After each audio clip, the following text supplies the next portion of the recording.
Coucou les accros du scrap. Donc bah, c'est une soirée un peu bizarre, voilà, c'est 9 heures.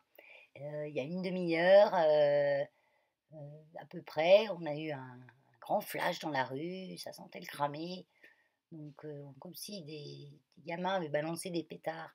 Donc je sors dehors et là, mon voisin en face me dit: «Ben, les fils électriques sont par terre». Donc tous les fils électriques sont tombés, tout le monde dans la rue était dans la rue, tout le monde était dans la rue.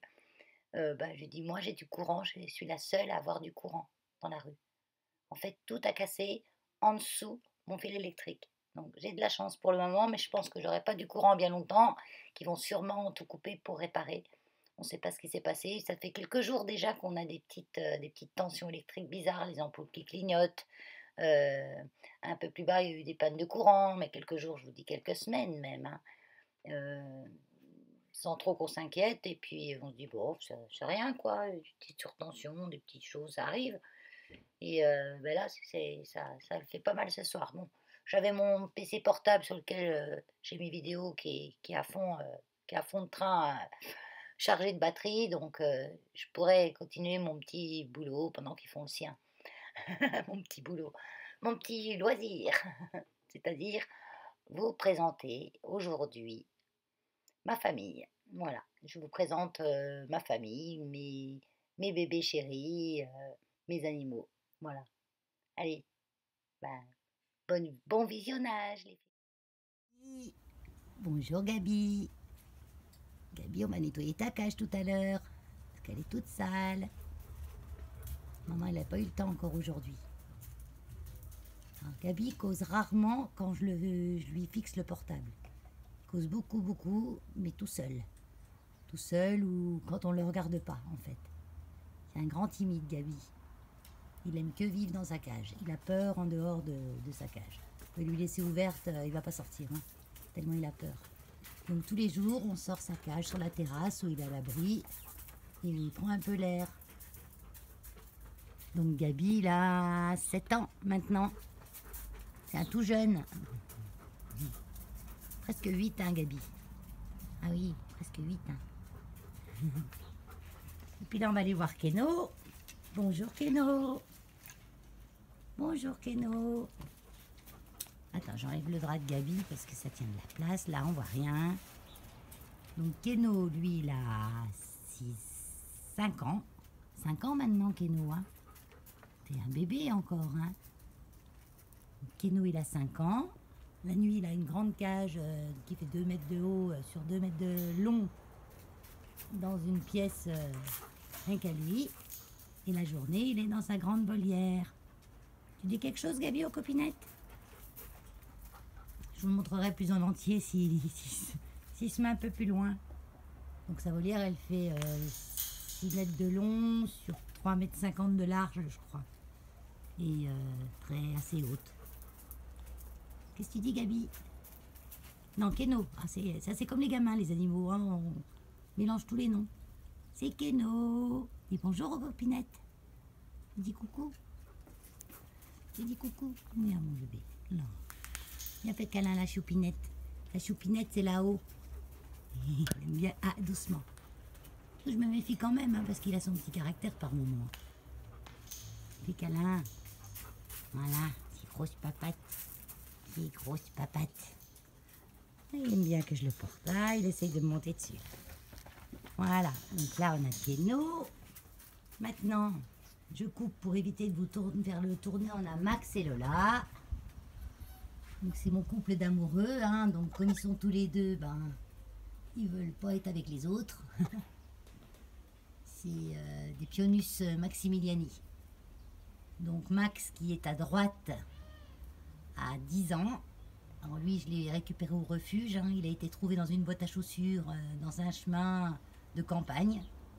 On ne vous dit pas la surprise des gens quand ils ont ouvert la boîte. Ils ont cru que c'était des chatons et quand ils ont vu la chose, donc ils ont essayé de retrouver le propriétaire, ils l'ont pas retrouvé. Donc ils l'ont amené au refuge. Il criait comme je sais pas quoi. On s'est rendu compte qu'il était bagué. J'ai retrouvé l'éleveur qui a dit, vous savez, moi je les vends, hein, après, voilà quoi. Donc j'ai gardé Max et puis comme il criait beaucoup, il fallait lui trouver une petite copine.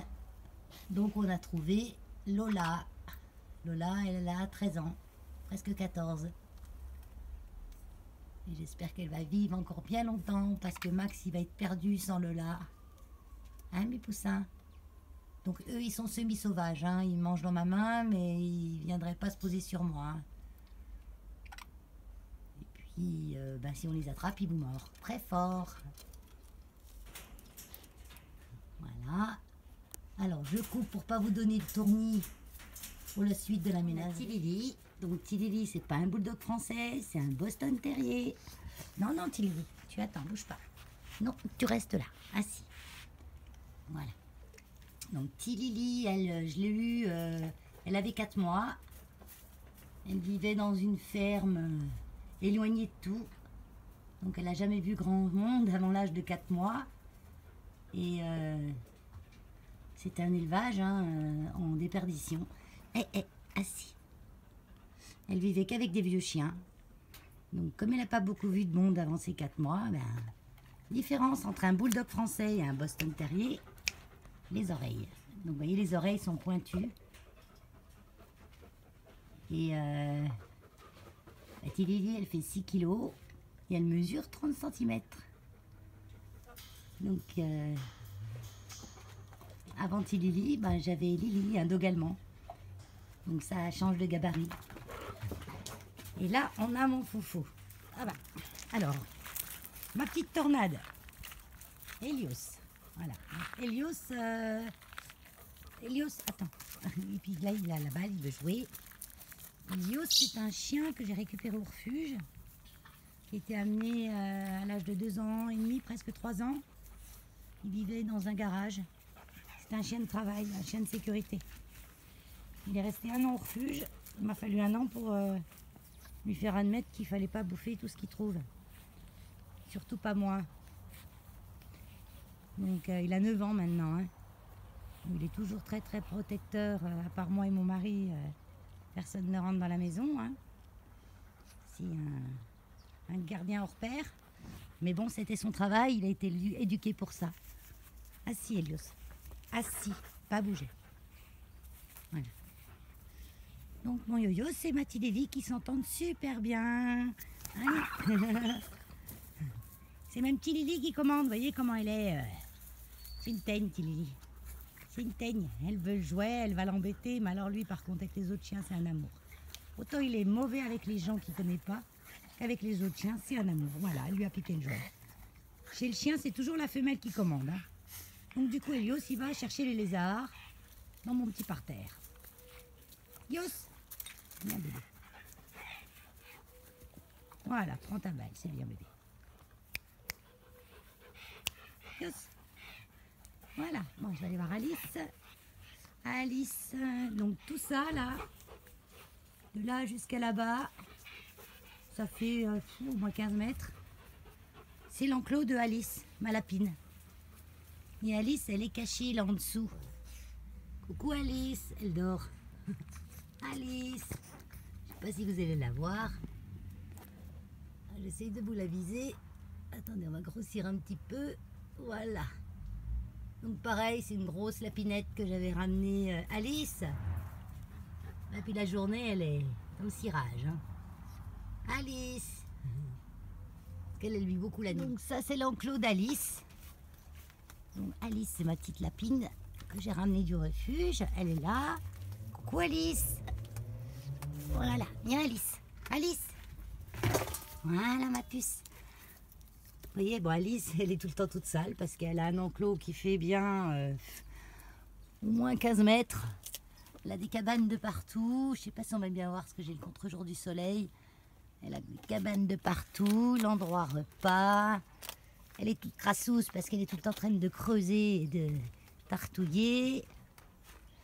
Là, j'avais des poules, mais j'ai eu la dernière que j'ai dû faire euthanasier parce qu'elle avait attrapé une espèce de cancer dans la bouche. Elle ne pouvait plus manger. Et puis, du coup, j'en ai pas repris encore. Mais Alice, elle était avec mes 3 poules. J'avais 3 poules. Il y en a une qui est décédée de je ne sais pas quoi. Et puis une autre qui a été attaquée par Helios. Parce que je leur avais pas coupé les ailes. L'enclos est assez haut, mais elle a réussi quand même à passer par-dessus, parce qu'elle est montée sur le toit d'une cabane et elle était se jeter dans la gueule du loup. Donc après j'avais mis un filet au-dessus, et puis la dernière elle mangeait plus, et je l'ai emmenée chez le vétérinaire. Elle avait dans la bouche toute abîmée, donc on a euthanasié. Mais Alice, elle adore être toute seule. Bon, Alice, elle a au moins 6-7 ans. Elle a été trouvée dans la rue assez jeune. Les gens croyaient que c'était un lapin nain, mais en fait non, c'était un bébé. Donc c'est vraiment un lapin de ferme, quoi. Ah bon, c'est déjà beau cet âge-là pour cette variété de lapins qui normalement a une espérance de vie de 2-3 ans, hein, et puis encore parce qu'ils sont souvent mangés dès qu'ils ont atteint le bon poids, quoi. Ah non, elle ne sera pas mangée chez nous, hein. Là, je vous donne un aperçu parce que toutes les volières, que ce soit de Keno ou Max et Lola, donnent sur une fenêtre de la maison. Comme ça, des fois, je laisse les fenêtres ouvertes et puis ils rentrent s'ils veulent. En principe, Keno rentre pas quand il voit que Max est dans le coin, parce que comme Max protège sa femelle, il a beau être plus petit, hein, c'est pas une histoire de taille, il sait que c'est pas le moment de l'embêter. Donc, Keno, on aimerait bien t'avoir la tête à l'endroit. Il vient. Il va pas me sortir un son, hein. C'est un coquin, Keno. C'est un coquin, Keno. Donc là, il a sa queue, elle n'est pas au plus long, hein. Parce qu'en fait, quand il a ça, il a perdu, là, il a mué, il a perdu les grandes plumes de queue. Donc, il n'est pas au plus grand. Parce que quand il est tout entier, on va dire, si là, elle a repoussé la queue, si, elle a repoussé. Il fait environ 80 cm de la tête à la queue, et puis à peu près pareil d'envergure quand il étale ses ailes. Lui, il s'est volé, hein. Donc il vole. On a déjà été chez un ami qui a des grandes volières de vol pour le mettre en vol libre. Gabi, lui, ne s'est pas volé. Gabi, il est issu d'une maison pas très catholique où il était tombé. Ils lui ont coupé tellement fort les ailes. Il était dans une cage à canaries jusqu'à l'âge de 2 ans et demi, 3 ans. Donc ses ailes sont atrophiées et il volera jamais. Je pense que c'est pour ça aussi qu'il se sent si bien dans sa cage, parce qu'il a un petit peu peur. Qui beau mon Keno. Qui beau mon Keno. Oh, il nous fait un caca en direct. Petit cochon. Qui a fait un caca. Qui a un cochon mon Keno. Et oui. Donc vous voyez, hein, ils sont pas malheureux, hein. Donc Keno, lui, on l'a eu bébé. C'est mon mari qui l'a voulu. Mon mari qui se passionne pour les perroquets, mais qui n'a pas de chance parce que chaque fois les perroquets, ils choisissent leur conjoint, on va dire, parce qu'on n'est pas leur propriétaire, hein, on n'est pas leur maître.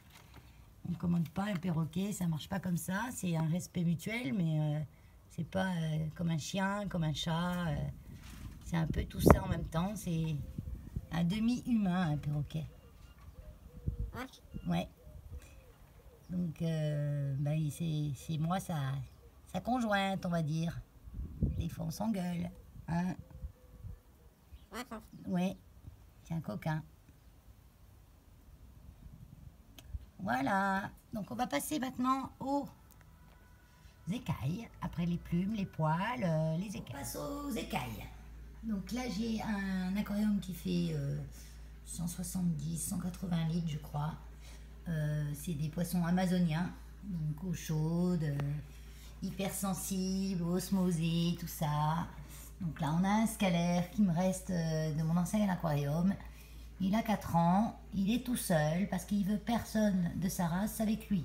À chaque fois que je lui ai mis un autre scalaire, il l'a tellement repoussé, empêché de manger, qu'il finissait par mourir. Donc il est assez gros, hein, vous voyez, mon doigt à côté, voilà. Là on a des petits ramirezi, ça brille un petit peu. Donc des petits ramirezi, ça s'appelle ramirezi. Là j'ai des tétras. Ils sont où mes autres? Un autre petit Ramirezi qui est bleu électrique. Fais la photo, ma fille. Donc ça, c'est une fille. Là, j'ai un apistogramma qui est caché. Ça commence à être un gros pépère aussi. Hein. Moi, je sais pas pourquoi. Mon mari me dit, tu mets de l'engrais pour les plantes ou les poissons parce qu'ils grossissent toujours d'une force. Là, il y en a d'autres, mais ils sont cachés dans la roche. C'est des loches. Ils sont noirs et orange. Ils sont assez gros aussi, mais la journée, ils sortent que le soir très tard. Donc pareil, ils sont hyper timides. Donc même s'ils me voient devant l'aquarium, ils vont pas se montrer. Hein. J'ai des petits pandas aussi, des corridoras, mais moi je les cherche. Mais pareil, eux, ils sont hyper timides et puis ils se cachent dans les feuillages. Il y a juste les Ramirezi qui sont pas timides pour un sou et qui viennent volontiers me voir quand j'amène la nourriture, ils déboulent tout de suite. Puis mon gros pépère. Voilà. Donc je vais vous montrer ensuite les crevettes. Donc c'est des Caridina. Alors il faut les voir parce que elles sont souvent cachées. Voilà, j'en ai une ici. Elles sont en pyjama aussi, elles. Il y en a quelques-unes dans le... Je reflète. Ah, elles sont toutes à la sieste. Voilà. Donc j'ai des coulées blanches. Donc c'est des black red et des cristal red et cristal black. Alors là, on a peut-être une qu'on va mieux voir. Mais elles sont, bon là, elles sont assez calmes, mais elles savent être très rigolotes quand elles nagent. Moi, j'adore quand elles nagent. Et là, c'est pas l'heure de nager, c'est l'heure du dodo, là. Donc, elles ont besoin, pareil, de paramètres d'eau hyper spécial.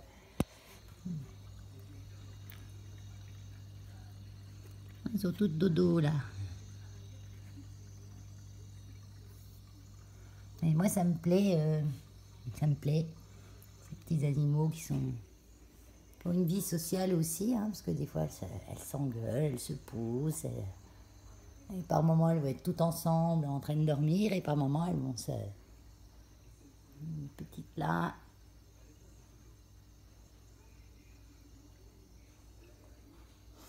Voilà. Là, on est à l'étage, à la chambre de mon petit-fils, où là, j'ai ma grosse Ursula. Donc, Ursula, elle fait bien 35 cm de long. Ouais, 30, 35 à maximum. C'est un pléco qui m'avait été vendu au tout début que je faisais de l'aquariophilie pour un ancistrus. Donc un ancistrus, ça dépasse pas 6-7 cm. C'est ce qu'on appelle vulgairement dans les animaleries les laveurs de vitres. Donc quand je l'ai eu, elle devait faire 3 ou 4 cm. Et je la voyais jamais. Et puis un jour, je l'ai vue. Elle en faisait 10. Je lui ai demandé ce que c'était. Donc du coup, Ursula, on sait que c'est une fille parce qu'elle est assez grosse pour qu'on voie le dimorphisme. Ursula, elle a son bac pour elle toute seule maintenant parce que normalement, il lui faudrait au moins 250 litres pour elle toute seule. Elle est dans son bac de 140 litres dans lequel elle est presque née puisqu'elle est arrivée, c'était un bébé, mais plus que bébé, quoi. Donc faites attention à ce qu'ils vous vendent dans les animaleries. Pour le moment, elle a l'air de bien se convenir comme ça, mais je pense qu'il va falloir qu'on prenne plus grand un de ces jours. Là maintenant, elle a 5 ans. Et en fait, puis on lui mettra un grand bac, puis elle va grandir. C'est ça le souci. Mais pour qu'elle soit heureuse, il faut un grand bac. Donc, elle n'est pas très contente, là. Ça va, Ursula? Non, ça va pas? T'es pas contente? Non, elle sait que je l'observe. Mais elle n'a pas sa dorsale de relevé, donc c'est que ça lui plaît pas. Ça lui plaît quand même bien de faire la vedette. Donc elle est dans la chambre de mon petit-fils, c'est lui qui s'en occupe le week-end et moi la semaine. Parce qu'en fait en bas j'avais plus de place pour les aquariums. Donc on dispatche ailleurs. Voilà. Vous voyez, pendant que j'y suis, j'étais juste à côté de la chambre à Keno, donc je vous filme sa cage de nuit. Donc elle est grande, donc j'arrive pas à voir tout dans le dans le dans, dans- dans le téléphone, mais vous voyez, je peux rentrer debout dedans pour vous donner une idée. Faut pas me percher quand même. Donc il a tous ses petits perchoirs, ses jouets, parce que quand il pleut ou qu'il fait froid, ben il passe un peu plus de temps. Mais il a toute la belle saison, du matin jusqu'à peu près 7 heures le soir, ils sont dehors. À 7 heures, ils demandent à rentrer tous. À 7 heures, ça commence de brailler pour rentrer. C'est le dernier, c'est Warrior. Warrior, c'est un combattant. Donc il est super en forme, il est super beau. Et lui, il est sur mon bureau, directement sur mon bureau de travail, pas mon bureau de scrap, parce que j'ai bien séparé les deux endroits. Parce que justement, le scrap, c'était pour sortir de mon travail. Et dès que je me mets au bureau de travail, j'aurais pas envie de scraper, mais de travailler. Donc j'ai bien deux endroits différents. Il est très actif, Warrior. Alors c'est un combattant qui est dans un bac de 30 litres. C'est un minimum. Écoutez pas ce qu'on vous dit, qu'ils peuvent vivre dans 10 litres d'eau. Certes, ils peuvent même vivre dans un verre d'eau. Mais une personne qui vit dans un appartement de 2 pièces et une personne qui a une maison avec un jardin de 600 mètres carrés, c'est laquelle la plus heureuse? Et pourtant, ils vivent tous les deux. Ben non, un combattant a besoin de minimum, pour moi, 30 litres. Déjà, ça fait pas grand, il tient sur mon bureau. J'ai reculé, vous voyez ce que ça fait. Donc 30 litres d'eau, il a besoin d'une légère aspiration. Donc moi, c'est ce qu'on appelle les exhausteurs, c'est des pompes qui sont pas puissantes. Et il a besoin d'un chauffage. Parce qu'il aime bien avoir une eau à 24 degrés. Bon, en ce moment, le chauffage ne fonctionne pas. Il se coupe tout seul dès qu'il fait assez chaud. Donc voilà, donc il y a aussi des petits escargots, mais ils sont cachés. Il faut savoir qu'un combattant ne tolère personne d'autre que lui. Il tuera tout ce que vous mettrez dans son bac ou il le rendra très très malheureux. Donc il ne faut pas non plus espérer mettre un combattant mâle. Femelle, c'est pas pareil. Donc j'ai un escargot là. Je sais pas si on va le voir. Non, on ne le voit pas. Parce que je suis complètement dans le coin là, j'arrive pas à vous montrer. C'est un escargot.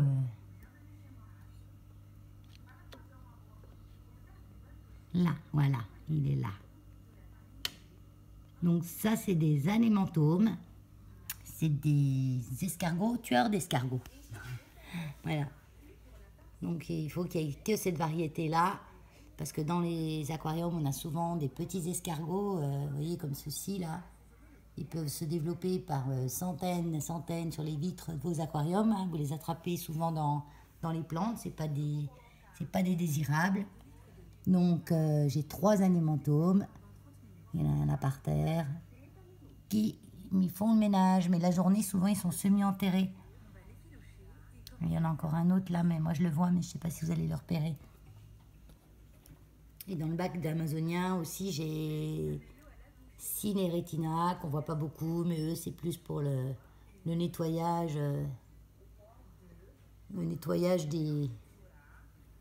des décors. Après, il faut jamais penser qu'un poisson ou qu'un escargot va tout vous nettoyer, tout propre, vous n'arrivez rien à faire. Ça n'existe pas. C'est... Voilà. Il est beau, mon Warrior. Et vu sa petite bouche rose? Oh, je l'adore. Ça, c'est un cadeau de mon mari. Voilà. toute ma petite famille animale, on va dire. Sans parler de tout ce qui est au refuge. Voilà, donc ma petite vidéo est terminée pour vous présenter tout mon petit cheptel. Donc vous ne verrez pas de chat. J'ai toujours eu des chats jusqu'à ce que j'ai Helios. Il a fallu faire un choix. Mais bon, lui, ça le sortait d'un refuge. Où il aurait sûrement dû être euthanasié si je ne l'aurais pas récupéré. À cette époque, je dirais, j'ai pas grand-chose là-bas et vu que c'était un chien qui était difficilement adoptable, que c'était une arme, hein, clairement. Il est toujours à 9 ans maintenant, avec un œil en moins, parce qu'il a un œil, vous voyez, il a un œil bleu. C'est qu'il a eu des petits soucis de dents, parce c'était un chien de travail qui avait un croc en métal, parce qu'il avait fait beaucoup de mordants, et ça lui a abîmé les dents. Et sur le coup, il avait mal aux yeux et les vétos me disaient non, c'est une maladie des yeux, ça n'a rien à voir avec autre chose. Et en cherchant qu'est-ce que ça pouvait être cette maladie des yeux, on a vu qu'il avait les racines des dents tout d'un côté qui étaient en train de se dégrader en fait, elles étaient en miettes les racines. Et bien sûr, ça se plaint jamais, ça, hein, ça dit jamais rien. Hein. Donc il était opéré des dents et puis il avait un œil aussi complètement fichu. Alors plutôt que de dénucléer et simplement de faire un borne, quoi, ils enlèvent en fait le globule, hein, comme un œuf. Ils enlèvent l'œil de son orbite, ils enlèvent tout ce qu'il y a dedans et ils mettent un gel pour remplacer ce qu'il y a dedans et remettre l'œil dans l'orbite. Donc le gel qui était censé être marron est bleu. Donc je pense elle a confondu les couleurs parce qu'elle m'avait dit je vais mettre marron parce qu'on a des gels bleus aussi. Mais c'est pas un Husky donc je vais mettre marron mais il est resté bleu le gel. Bon, c'est pas grave, ça lui donne un style. Avant il avait une dent en métal, maintenant il a un œil bleu acier donc on l'avait appelé Héliosator. Et puis il a toutes les dents d'un côté de la mâchoire qui ont été enlevées pour sa bonne santé. Voilà. Et maintenant, on surveille. Il n'y a pas eu d'autres soucis aux yeux. Elios, tu fais dodo? Tu fais dodo? Voilà, allez. Je vous fais des gros bisous. Bye bye.